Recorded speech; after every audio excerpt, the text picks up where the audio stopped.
Yo guys, check kamusta mga idol. So ayan, mag-update tayo ngayong araw ng Miyerkules mga lodi, at medyo maaga tayo ngayon dahil kakagising ko lang. Okay. Pero naghanap tayo ng mga news natin. Pero bago yan, syempre check muna natin ang ating crypto bubbles. Sa mga nag-aakala kagabi na didiretso na tayo sa baul ay sa kanal o kung saan man mga lods, medyo ngayon nag-recover lahat ng ating mga coins, no? Kung dito lang kay virtual nagbago dahil negative 9 siya, halos double digit. Pero karamihan medyo kulay green sa day to, sa day, at sa hour naman, yan, medyo kulay green na po lahat, no? So medyo nakaka-recover na nga tayo. Pa-uptrend na ba? We don't know. Mamaya, marami tayong mga news ngayon mga lodi. Huwag nyo kalimutang i-like ang ating video muna para sa ating malupit na algorithm. Malaking tulong yan sa ating channel mga lods, ang inyong mga like, ang inyong mga comments, ang inyong mga subscribe, no? So kung gusto nyo ng ganitong update, everyday news, trending sa ating crypto world, mag-subscribe na kayo sa ating channel. So ayan, mag-start na tayo ng ating news mga lods, no? Check muna natin yung ating trade.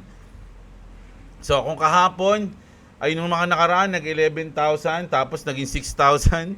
So ngayon nasa 8.3 na, 8.3 ang ating profit dito mga idol, no?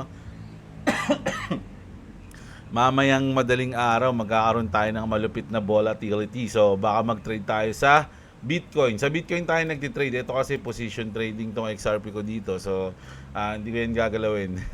Medyo malayo-layo pa ang stop loss niyan. At pag yan is nalaglag mga lodi, meron tayong pang support na. Magkano yung pang support natin? $96 na mga idol, no? Ganun-ganun lang. Humabol pa ako kagabi. Nakahabol pa ako kagabi, mga lods, bago matulog. Kahit antok na ako pagkatapos ko mag-record. Sabi ko, mag-trade nga ako. Hindi pwedeng di ako makapag-trade ngayong gabi. So, ayun, no? Medyo nanalo pa tayo. Meron mababa lang yan. Nasa 20 plus lang yan, mga lods, no? Pwede na ako matulog nun. Parang di ako makatulog pag di ako nagtitrade eh. Nanginginig ako, mga idol, no? So, ayan, medyo pang-support natin to. Hindi muna natin to ipang bubodega, no? Saradong, dapat nga saradong isasarado ko lang to ng 400 pero medyo sumobra na. So hintayin natin kung ano mangyayari mamayang gabi, no? Baka bigla nating mahugot yung $98 na yon, mga lods, no? So ayan na, mag-news na tayo mga idol. Umpisahan na natin dito sa ating trending news within China and US. China confirms plans to begin trade negotiation with the United States, mga idol. So medyo ano na to, nagkakaroon na sila ng pagkakasundo siguro mga lodi, no? Kasi yung si ating US Treasury Secretary Bessent is to meet with China's lead economic official this week. Alam ko ano yan, nasa May 9, no? Makikita si Bessent at yung economic official ng China, at aayusin na nila doon ang kanilang tungkol sa mga tarif na yan, mga idol, no? Tapos punta na tayo dito. Ito malupit to, mga idol, manggugulat to. At ano lang to, any day now, no? Bago daw sila pumunta ng papanoorin natin yan. Pero sabi dito, Trump says he will make very big announcement before Middle East trip. So panoorin natin to. Dito niya sinabi yon sa kanyang interview, mga lodi, no? Grabe to. Titignan natin kung anong i-announce niya. Maybe before we're going to, as you know, the Middle East, Saudi Arabia, we're going to UAE and Qatar, and that'll be, I guess, Monday night. Some of you are coming with us. I think before then we're going to have a very big announcement to make. Very big announcement daw, mga idol, Like, no? as big as it gets, and I won't tell you on what, but it's going to, and it's very positive. I tell you if it was negative or positive. I can't keep that out. It is really positive. And that announcement will be made either Thursday or Friday or Monday before we leave. So, ano yan mga lodi, sabi niya Thursday, baka bukas, no? Baka bukas or sa Friday is mag-a-announce na siya, no? Katabi niya yung maskara talaga sa JoJo's Bizarre Adventure. Yung nagiging vampire kapag sinuot yung maskara. but it'll be one of the most important announcements that One of the most important announcement in the whole wide world. have been made in many years about a certain in many subject, years pa. very important subject. Grabe. Kaya ngayon yung tweet kaninang umaga, ito yung sinabi mga idol. Oh. Trump says earth-shattering announcement to come. Earth-shattering. Grabe, ano kaya yun mga idol, no? Yung kanyang earth-shattering announcement. So Thursday po yan ha. Thursday, bukas yan mga lodi. China's Ministry Commerce confirms that the country has decided to engage with the US on trade talks after careful evaluation. So ito nga yun, yung ito kasunod pala nito yan. Hindi natin magkahiwalay na.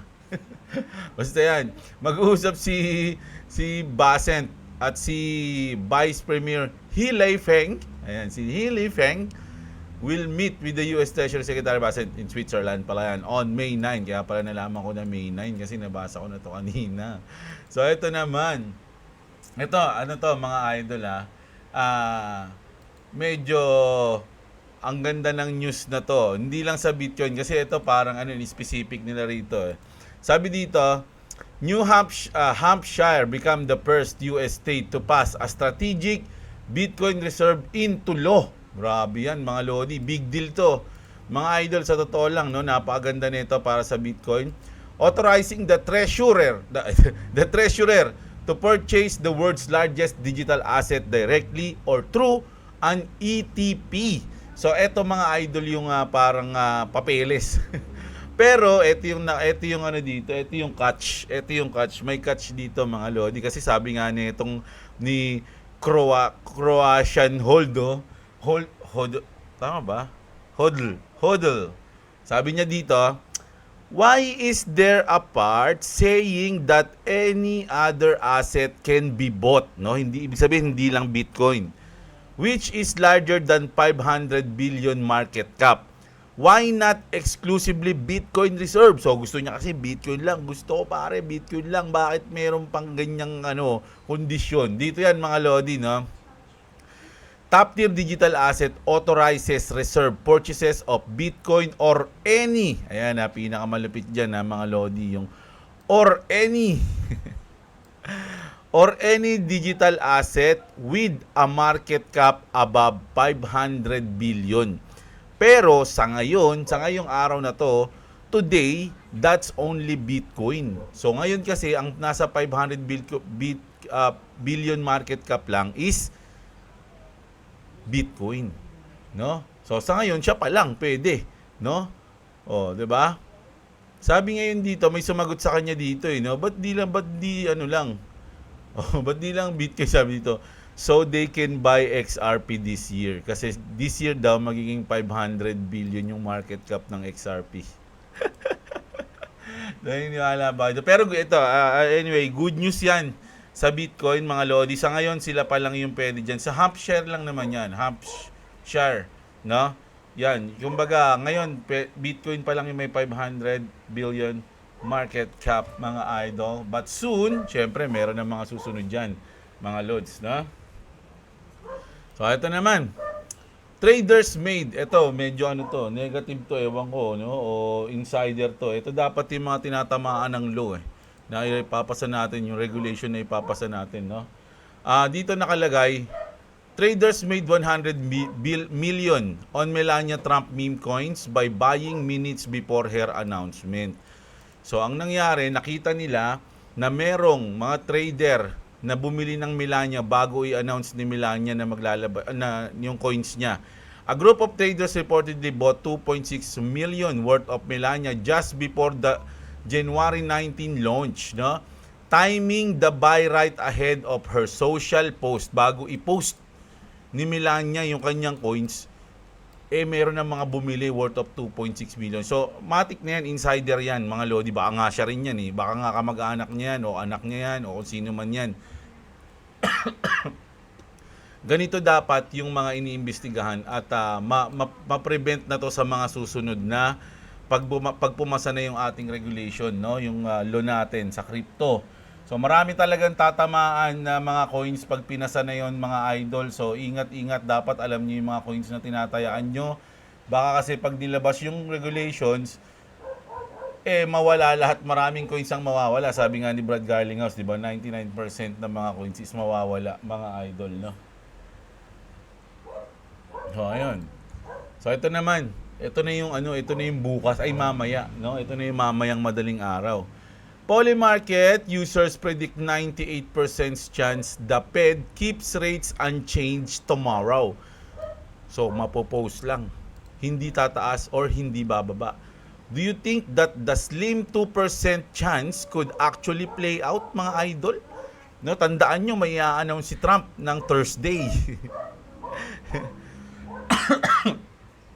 'Di ba? Marami malupit na mangyayari sa Thursday, mga idol, no? Ito, baka ito lang 'to, manipulation 'to na na hindi magkakat, no? Pero hihintayin natin kung ano mangyayari dito sa 2% na 'to. Pero ito pang isang news na 'to, breaking Fed not QE. Ano ba yung QE? Parang gano'n, no? QE. The Fed bought 14.8 billion worth of 10-year bonds today. This is on top of the 20 billion it bought yesterday. That's 38.8 billion in 2 days. No, bumibili sila ngayon. Ano bang reason ba't bumibili? Tinanong ko si Grok, mga lodi, tungkol dyan sa QE na yan. So, ang sabi ko dito, what is to? Mali pa spelling, no? What is QE means in Fed, sabi ko, no? Sabi dito, QE stands for quantitative easing, a monetary policy tool used by Federal Reserve to stimulate the economy. It involves the Fed purchasing large quantities of financial assets such as government bonds or mortgage-backed securities to inject money into the financial system. The increases liquidity, lowers interest rates, di ba? Pwedeng lower interest rates and encourages lending and investing to boost economic activity, especially during period of economic downturn or low inflation. So parang pampataas to, mga lodi. Pero hindi yun sure, mga lods. Kumbaga inano niya lang yan kasi pwedeng ganyan, pwede rin namang hindi. Kasi marami nagsasabi dito na hindi daw Hindi naman siguro ganyan, no? Saan ba yun? Meron ako nabasa Ayan, what are the consequences of this action by Fed? What does it mean? So, ayan, may mga... Hindi kasi natin alam, hindi natin sure kung magiging positive to sa market or magiging negative. Pero kung QE nga yan, dapat maging positive yung return niyan. Kasi ayun yung ibig sabihin nun mga lodi. Nagbabaraw sila para ipang, bumaha ng pera. Or something, I don't know. No, so hindi pa natin sure kung magiging positive to. So, ang inaano ko dito, mga lodi, parang napaka-coincidence naman na bago mag FOMC meeting sa kanila ginawa yung pag-utang na yun. Tama ba? Pagbili na yun. 'Di ba? Bago mag Fed bago mag FOMC. So, parang interesting masyado pagka ganun, no? So, the new European Central Bank plans to partner with private sector to develop a digital euro. In a press release, the ECB claimed that findings will be shared in report later this year. So, meron silang balak na makipag-partner with private sector, mga idol.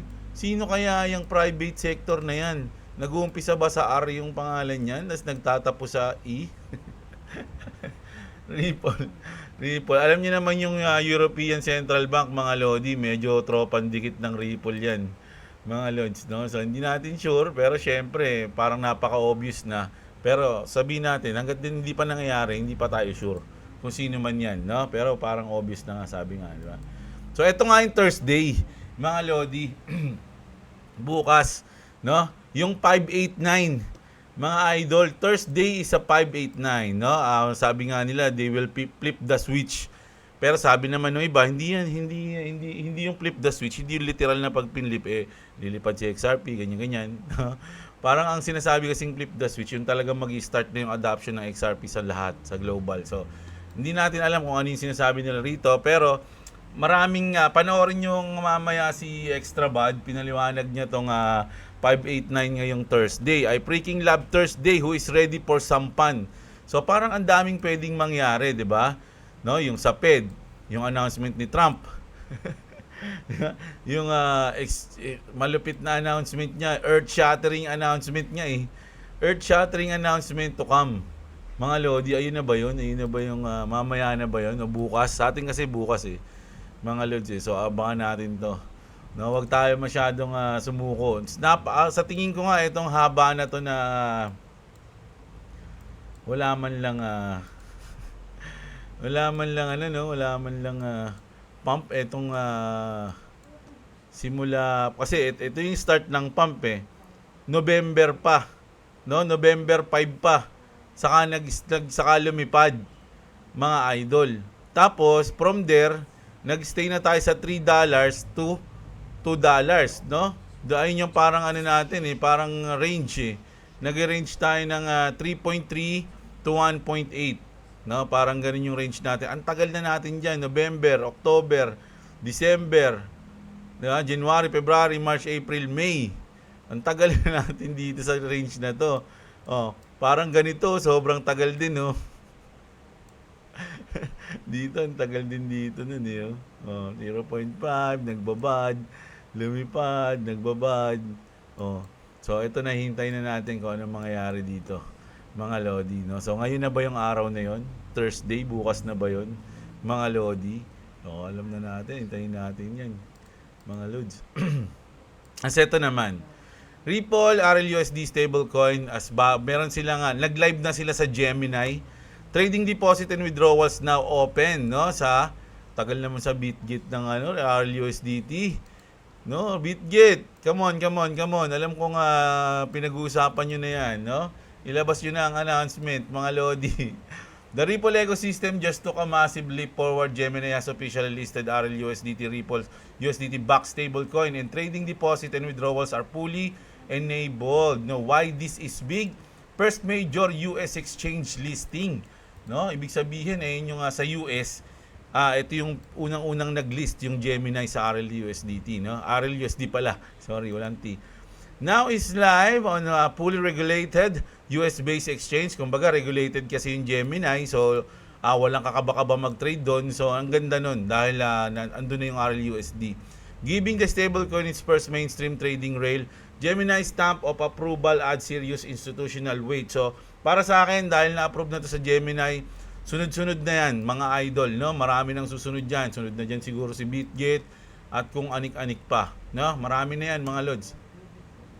RLUSDT is not just another stablecoin. This is a Ripple narrative asset built for enterprise-grade use, pullback, fully compliant, build to move value and at internet speed, narratively integrated into Ripple payments and the XRP ledger. This isn't hype, it's infrastructure going live, mga Lodi. Ang lupit nun Ang lupit nun, mga idol. The setup with RLUSD now on Gemini, the banks and fintech can settle instantly in USD by the XRP ledger. TradFi meets DeFi through seamless stablecoin rails. Volume and visibility for the Ripple ecosystem just got a boost. The angle RLUSDT design, lago nalalagay ng T RLUSD is designed to flow through Ripple corridors including XRP powered rails, more RLUSD, more utility for XRP as bridge asset, at nagbe-burn po yan kahit maliit lang, no? May nag-comment sa akin kung may burning mechanism po ba ang XRP? Sila po ay parang Ron, no? Parang Gatsby. And it's just the beginning. Expect more listing. O yan, ito yung maganda dyan pakinggan. Expect more listing, more integration, more real-world utility. The Ripple ecosystem is officially stablecoin ready and Gemini just opened the door to global markets. No? The floodgate will open soon. Lahat na yan, mga Lodi. Sabi nga nila, the floodgate will open. Ang tindi nun. Mga idol, malupit-lupit yun. So, ito, isa pang magandang news to sa XRP. Marami kasi nagsasabi tungkol yung relasyon ng ISO sa kanya. For those who would like to see lines of codes linking XRP to ISO and SWIFT, here's direct proof. Ito mga Lodi, pakinggan natin to. Medyo solid to, mga idol. The first image shows Ripple net payment. Ito yan, schema. directly referencing the ISO 222 External Clearing System Identification Code List. This confirms that XRP's infrastructure is built around ISO 222 messaging standards. The second image, which is this, mga idol, is from R3 Cordas code base, importing modules like XRP payment, XRP settlement, sweep service, and sweep payment status type, placing XRP and sweep function in the same system. Here's why this matters. No, ito na. Any token or company that wants to interact with the SWIFT network must be ISO compliant. No? Which ano ba yung mga ISO compliant? Alam nyo na yan, ha? No, marami. HBAR, XLM, Cardano, Quant, IOTA, ano pa ba? Avalanche. Tama ba? Avalanche ba yun? Algorand pala. Algorand, di Avalanche. Algorand. The code here proves XRP meets the standard, mga lods. No? Napakalupit niyan. Because XRP is ISO compliant. And those standards are what SWIFT uses. Ripple can technically connect and settle directly with any SWIFT-enabled institution through XRP Ledger. So, ito yung patunay dyan, mga lodi, yung code na yan. No? So, wala nang dapat patunayan pa si XRP. Dahil kasama talaga yan. Tapos, syempre, ito naman, kasi parang ano na lang yan eh. Alam ko, sa tingin kasi namin talaga, is tapos na yung kaso na yan. Kaya lang, syempre, hindi pa ina-announce. Para lang magkaroon ng konting FUD. No? Para lang magkaroon ng konting FUD. The SEC lawsuit was a ritual. Ayun daw yan. No? Hindi talaga siya kinaso o sinadyang o kung ano man. No? XRP had to be purified before the reset. So, dapat mga idol, huwag kayong bumitaw. No? Talagang ipipilit kayong ilaglag niyan. Ipipilit tayong ilaglag o i-shake down nila para hindi tayo makahold ng XRP. No? Why only XRP? Bakit hindi Ethereum? Bakit hindi Sol? Not the real scam. No? Because XRP isn't just a crypto. It's a threat to the system. And it had to be cleansed by fire. Sabi, no? So, kailangan, mga idol, huwag kayong bumitaw, ha? Nakakabahan tuloy ako, mukhang aabutin pa yung ano ko, eh. Abutin pa yung aking stop loss dito, pang cleansing. Sa cleansing.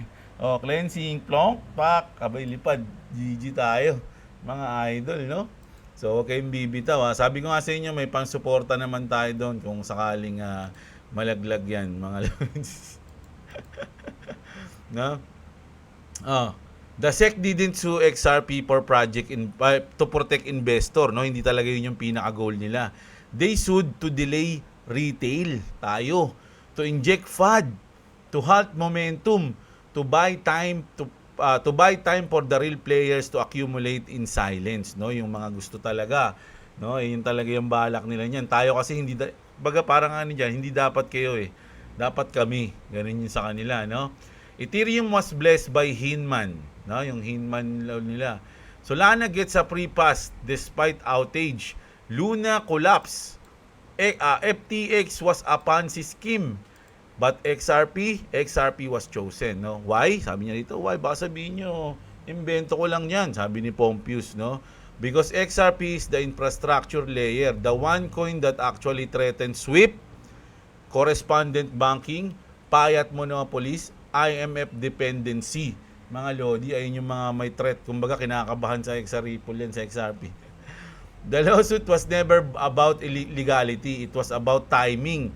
Install the protocol, build the rails, install the corridors, then remove the change right before global activation. So parang pati yung lawsuit, mga lodi, is kasama yun sa plano.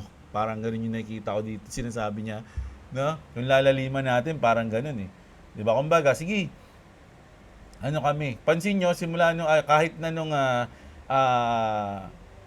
kumbaga kinasuhan sila ng SEC, wala namang pakialam. Mayroon namang pakialam, kaya lang hindi sila napanghinaan ng loob. Talagang tuloy-tuloy sila. Parang alam nila yung script.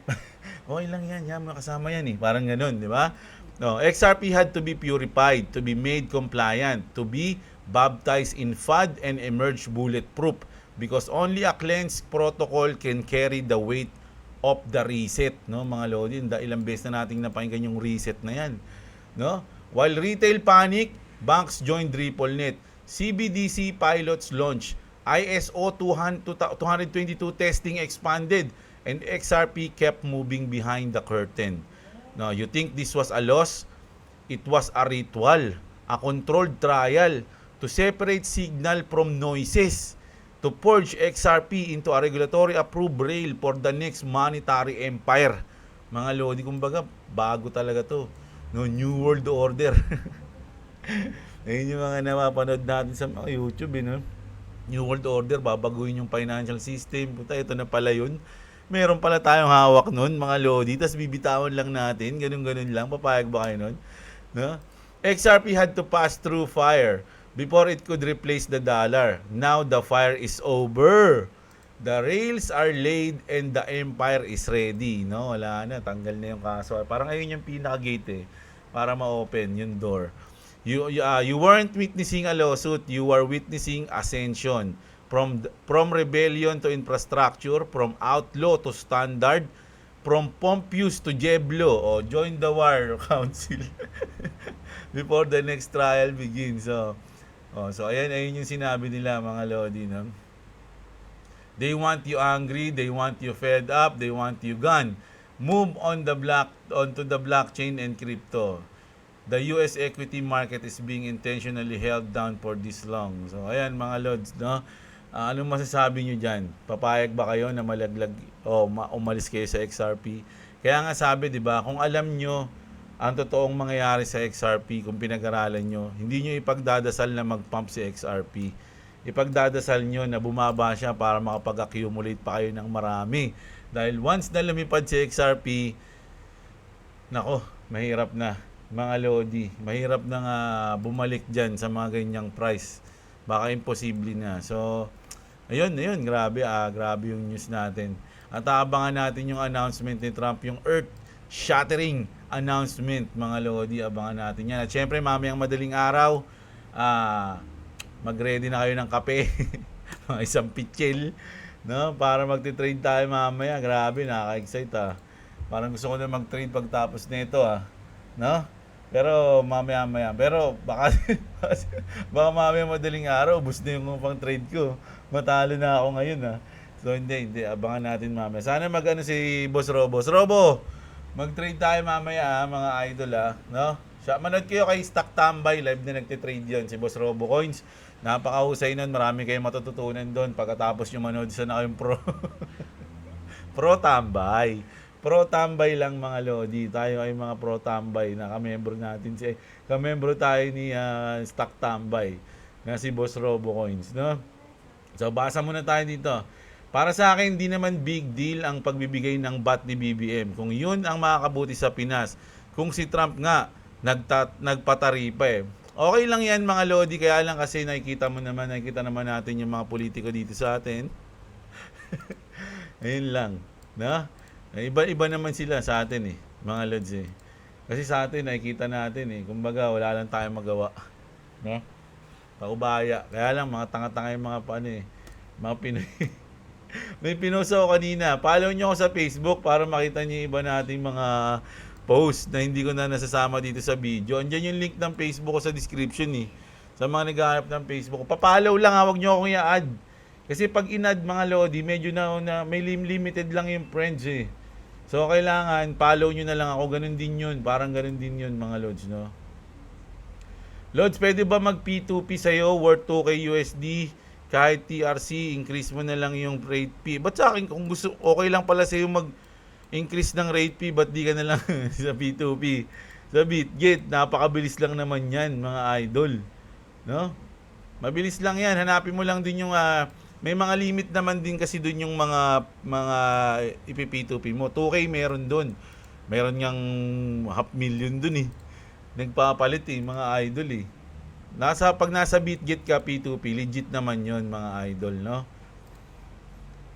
Gian ka, recto talaga, di pa wag naman. Mga idol, no? Ay, wala ganun talaga. Huwag nyo na lang iboto kung ayaw nyo sa kanya, di ba? Di ba si Recto yung asawa ni Vilma? Tama ba? Tama ba, boss? Alam ko yun eh. Papa ni Luis. Luis Antonio Tagle. Hindi, joke lang. No, Luis Manzano. Ay, hindi ba? Hindi ko alam. Si Edo pala papa nun. Luis Manzano. Oo. Pero yung asawa niya, ngayon, si Recto. Layas na sa Pilipinas. Reverse to bottom. O yan, sabi ni Ziggy at si Patrick. Bad trip nga, Sir Jeb. Grabe, ang CCOC pa naman ako. Sabi ni Idol Sakura rin, no? Sabi ni MG Gaming, $1 million na Bitcoin to, di ba? Kalokohan yan. Malakas mang hype si CC. Kahit natalo yan sa... Kasi natalo yan sa OM, sa Mantra. Tama ba? Ang tagal niyang CC sa crypto, naloloko pa rin. Ngayon siya naman nanloloko, sabi niya. Sabi ni MG. Si Lisa Yonson, shoutout sa'yo. Junel Nael, always. Bangag kasi ulo nyo eh. Di pa mamatay animal na yan. Oh. Okay, mag-away dito ng mga pambato nyo ha. Pambato ko si Rastaman. Tandaan nyo yan. Si Bichako tsaka si Jay Canoy. No. K-Fal na gobyerno. Malapit na eleksyon, bawian natin sila. Ipadamdam natin ang mga galit natin sa government. Sabi ni Sparta. Demon Cat, ako Lods, na-liquidate $200 kahapon sa bank token. Nako, at least may natutunan ka naman siguro dyan. Idol, no? Sabi nga nila, hindi ka natatalo pag nag-trade ka, natututo ka lang. Si Recto, siya author niyan, but tas nasa gabinete pa ni BBM. Oh, no, wala tayong magagawa dyan, mga lodi. Kaya nga tayo nagki-crypto eh. Para kahit pa paano, makaalis tayo sa kanila. Himawalay tayo sa traditional. Oh, yan, si Deg, shoutout sa iyo, si Tanggoho. Balita sa Pai, ganun pa, bukas hanap tayong balita sa Pai, no? Wala pa ako nakitang yung sa Pai ngayon eh. Paldo yung mga buhaya na namumuno sa atin. Yes, paldo talaga yung mga yan, mga lodi. Boss, tanong ko lang, nagamit ka ba ng leverage sa future trade? Opo. Ito yung trade natin na to, naka 10x leverage ako. Ayan, oh, 10x yan. Idol, times 10. Anong legit broker gamit? Ang BitGet kasi, ayan, tatama to si MG. BitGet yung ginagamit natin sa trading. Dito kasi pwede ka copy trading, spot trading, at futures trading. So, itong position natin na to is futures trading to. So, hinuhulaan natin yung futures ng token kung tataas ba siya o hindi. Kung hula mo pataas, mag-long ka. Kung hula mo pababa, mag-short ka. Yung futures niya. Diba? Kung sa spot naman, ang binibili mo doon, token, nipon mo, umaasa ka na pag tumaas yung token na yun, magtataas din yung invest mo. Pag bumaba, bababa din yung invest mo. So, token yung hawak mo doon mismo, hindi mo hinuhulaan yung future niya. 'Di ba? Sa copy trading naman, kapag di ka marunong mag-trade, yung ibang mga veterans na trader ang magte-trade para sa iyo. Kumbaga sa pustahan, tataya ka sa kanya. Ganun, no? So, aralin niya na mga lodi ha. Yung mga video ko niyan eh. Yung tutorial ng natin ng BitGet sa umpisa, no? Si Ramillion, shoutout sa iyo, Idol. From Saudi Arabia pala si Idol. Errol, Baluran. Wala nang ibang magpagkunan ng kayamanan, kaya sabat na lang daw. Lods, may burning mechanism ba si XRP? Yes, no? Si Apulente, no? Ayan, yan mo siya, research mo siya, mga lodi, mababang yan kapag sinabi natin dito. Diyan magaling ang gobyerno. Alam na saan nila gagamitin yan. Baka mas gusto gagamitin nila sa tupad. Para rin sa inyo daw. Puro ba't di naman umasenso ang Pinas? Sa form of nga yan, tama. Kumbaga alam ni Moonsafe, no? Automatic na yun. Hindi pa naman marunong tumingin ng mga dilis sa mga gawa sa AI. Tumingin ang mga dilis. Hindi ko maintindihan, Idol. Si Kuyang Travel. Si Idol, nandito si Stock Tambay. Si Boss Robo. Mamaya kung magte-trade si Idol, dito, ni Stock Tambay.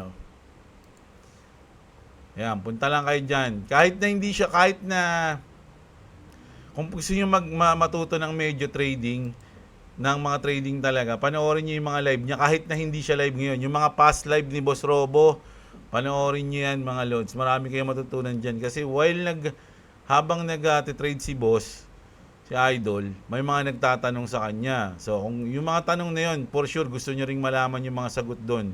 Kasi yung mga nagtatanong sa kanya, syempre, iba, bago lang, gustong matuto. So, sinasagot ni Boss Robo yan. So, dito kayo at pindutin nyo yung live. Tapos, ito, kanina pala, nag-trade pala si Idol kanina. Sa bagay, Martes pala kagabi, kahapon. Namagaw kasi natulog eh. Pagod kasi ako kagabi, kaya hindi ko napanood to. So, baka mamaya ulit madaling araw mag-trade si Boss. Oh. Mamaya papanoorin ko tong trade niya kagabi. Oh, tapos mamaya ulit magla-live. Oh, 'di ba? Solid, idol ko talaga 'yan. Job Sombongin. Sumbongin ka pala eh. Ayan. Don't trade ang market load. Sorry. Sorry, idol dito inasar ha. Oh. Volatile talaga Bitcoin kasi million pa ang bumibili. BlackRock at Michael naguunahan at nagpapalakihan ng investment pala nila. So ayan. Hanggat may halving, tataas ang talaga yan Bitcoin. 4-year cycle yan, no? Yung every halving event, mga lods, no? Fake yan, pang hype lang. Sabi ni Idol, ano yun? Si Elino. Ayan. Hay nako, bangag na kukuha na naman ng pera sa mga tao para pang dagdag sa kukurakutin nyo. Kakahiya maging Pilipino pag ganyan. Uy, sabi ni Kuya Abu TV, may sumagot dito. Si Dennis Cortez. DDS ka daw, idol, no? Tanungin mo din siya. Bawian lang kayo. Dapat pag ganyan, bawian kayo. Kung DDS ka, ano? Ikaw, ano ka? Tatanungin mo siya ngayon, sasagot siya ngayon. Pababain niyo yung usapan niyo. Skylab, shoutout dyan. Si Jeben, no? I love Philippines. Boss, Jeblo, salamat po sa update, like done, at shoutout po. Ayan, si Phil Habis, always nanonood sa atin yan. Shoutout sa idol. Siyempre si Joseph Berdin din, laging nandyan yan. Idol natin yan eh. Yun ang pinakamagandang advice. Aralin nyo sa sarili nyo kung paano mag-trade. Huwag kayo basta sumabay. Tama. Ano nyo lang, manood lang kayo. Tapos, tignan nyo kung kasi pag trader iba-iba naman yung ugali kasi ng trader, iba-ibang tao yan. So dapat iba-iba rin yung reaction niyan sa bawat nangyayari sa chart. So kung ikaw ganito yung reaction mo, pero siguro may makikita kang trader na may magkakahalintulad kayo ng gusto, pwedeng siya yung panoorin mo.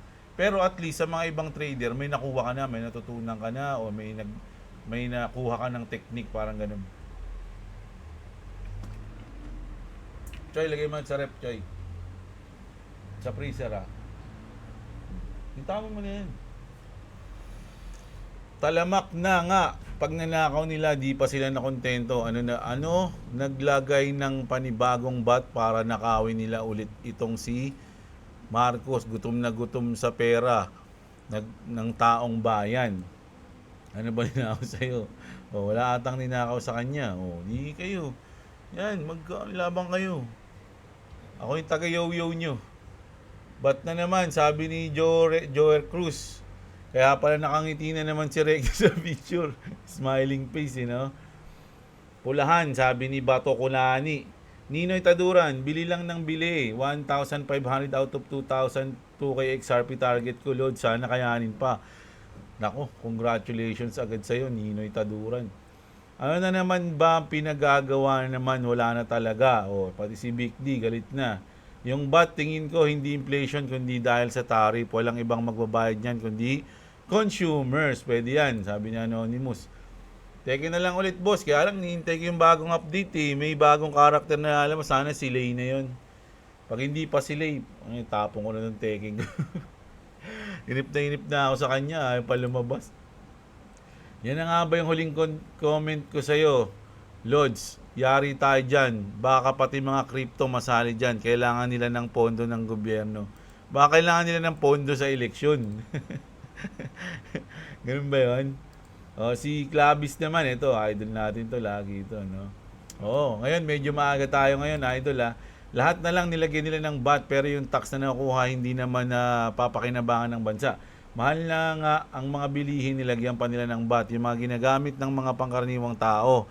Bakit hindi nila tutukan yung mga malaking korporasyon o organisasyon, lalo na yung mga foreign companies na dito nag-ooperate sa bansa? Pero usually yung mga nabanggit naman dito, halos karamihan din dyan, puro foreign companies. No, ayan, yung Netflix, Steam, Epic Game, PlayStation Store. So, yun. So, ayun mga idol, no? Sana enjoy nyo ang ating news ngayon. Kapag nabiyaan tayo ng malulupit na news mamaya, nakita ko baka mamayang gabi mag-update ulit tayo ng news, no? Para dalawang news tayo ngayong araw para sulit. Sana magkaroon tayo ng news mamaya. So, yun lang muna sa ngayon. Kita-kits tayo mga idol. Maraming salamat. Huwag niyo kalimutang i-like yung video. Like lang mga idol. Masaya na si Jeblo dyan. So, bukas ulit. Magandang araw sa inyo mga kapatid. At What's up? Subscribe to Glovies TV and subscribe to Jeblo. And you know what Papa said? Like, and subscribe.